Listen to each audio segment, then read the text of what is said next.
So, we've got a little video here on my big lathe. It's pretty darn big.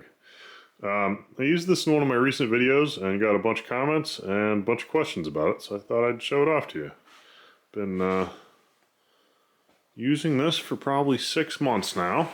I needed something a little bigger than what I was using. And this thing's huge. It's an old American Tool Works company from Cincinnati, USA.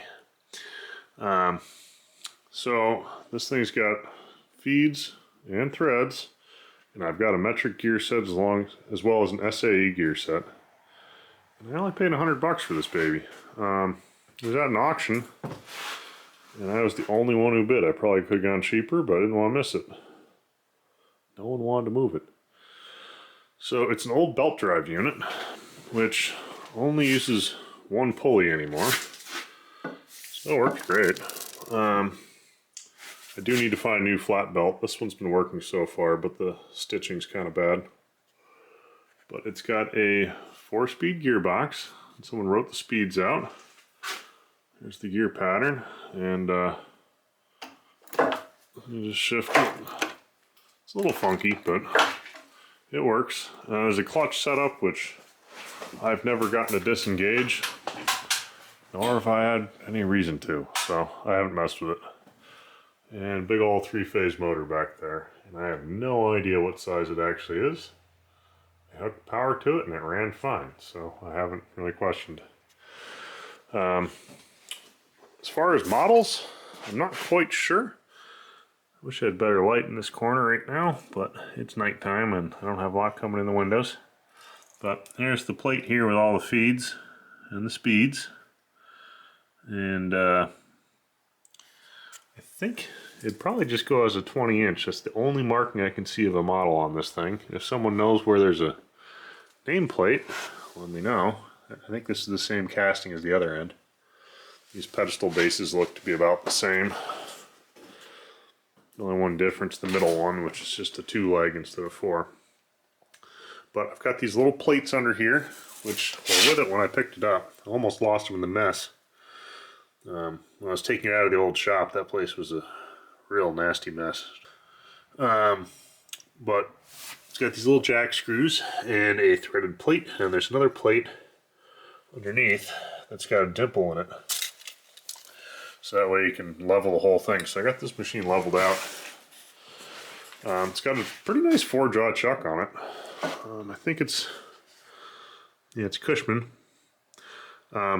This one's kind of cool because it's got both adjustments, so you can move all 4 jaws together and individually, so you can really work with it. The oilers work. The forward reverse works. The whole carriage works great. It's got the power feeds on it, and you can do threading. You just need to come over and adjust your rate, your other levers here, and then you can adjust the direction of carriage travel by switching these gears around, which is pretty easy. You just loosen up your levers, your knobs, and then you can shift the mechanism up and down to engage one gear or the other. But it's a pretty cool machine. I thought people might want to see it.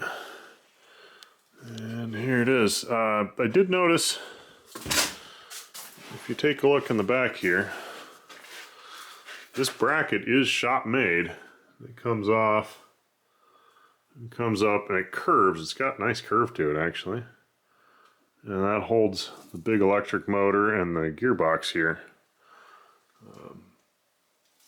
But here's the motor. It's a big open motor. It's pretty dirty. I'd like to blow it out, but I hooked this thing up real quick. I had a job that I needed the big lathe for, and I hooked it up real quick, and I've just been using it and oiling it, of course, but I haven't had time to really polish it up.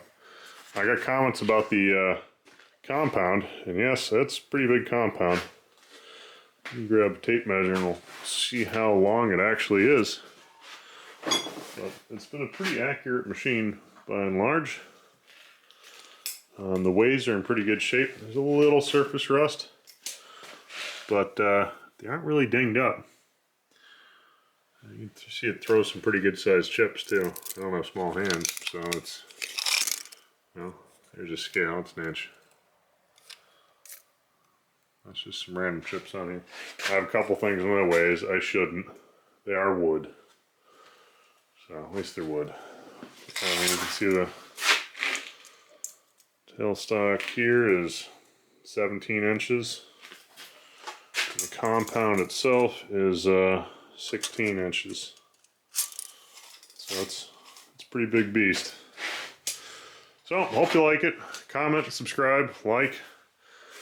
If you guys like these shop videos, let me know. I've got a whole bunch of equipment. We can do some more videos on it if you really want. Let me know what you want to see. And, oh, and it's got, I've never messed with this. I think it's a taper attachment back here.